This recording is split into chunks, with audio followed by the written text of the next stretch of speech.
పెద్ద చర్చ జరిగింది. రేవంత్ రెడ్డి వచ్చేటప్పటికి అల్లు అర్జున్ సినిమా ఫంక్షన్ సందర్భంగా రేవంత్ రెడ్డిని ఎవరు పట్టించుకోలేదు, అంటే అతని పేరు తడబడ్డాడు, మర్చిపోయాడు అన్నటువంటి అంశం మీదనే చర్చ నడిచింది. ఆ రోజున వాస్తవంగా దానికోసమే అల్లు అర్జున్ మీద కేసు పెట్టారన్నటువంటి కోణాన్ని హైలైట్ చేస్తే అది అనవసరమైనటువంటి ప్రచారం, నేను అట్లాంటోడిని కాదు అని చెప్పుకొచ్చేటటువంటి ప్రయత్నం మరొక వైపున రేవంత్ రెడ్డి కూడా చేసుకొచ్చారు. ఇప్పుడు మరొక విచిత్రమైనటువంటి సంఘటన చోటు చేసుకుంది.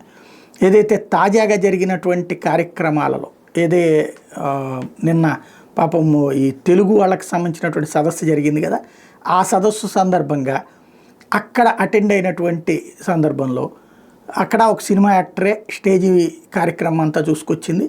తను కిరణ్ కుమార్ రెడ్డి, ముఖ్యమంత్రి కిరణ్ కుమార్ రెడ్డిని వేదిక మీదకి రావాలని చెప్పి ఆహ్వానించడం, దాంతో ఒక్కసారి అందరూ గొల్లున నవ్వేయడం, దాన్ని కవర్ చేసుకోవడానికి అయ్యయ్యో అని చెప్పేసి మళ్ళీ అతను కంగారు పడిపోయి ఆ తర్వాత మళ్ళీ రేవంత్ రెడ్డి అంటాం. అంటే రేవంత్ రెడ్డిని ఇంకా ముఖ్యమంత్రిగా గుర్తించినటువంటి వాళ్ళు ఉన్నారన్నట్టు చర్చ నడుస్తుంది.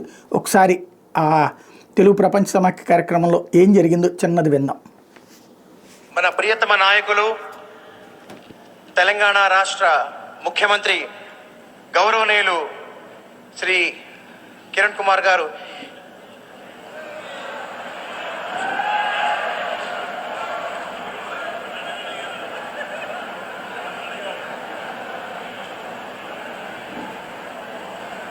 క్షమించాలి.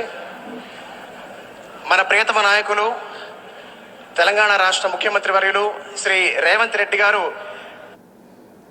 అది ఇప్పుడు ఈ యాంకర్ని కూడా తీసుకెళ్ళి లోపలేసేస్తారా అంటూ వెటకారంగా మాట్లాడుతున్నారు. కానీ బేసిక్గా అయితే రేవంత్ తప్పే ఉంది అందులో, ఆ నిర్వాహకుడి తప్పు లేదా ఇంకా గుర్తించినటువంటి వాళ్ళ తప్పు అవుతుంది అని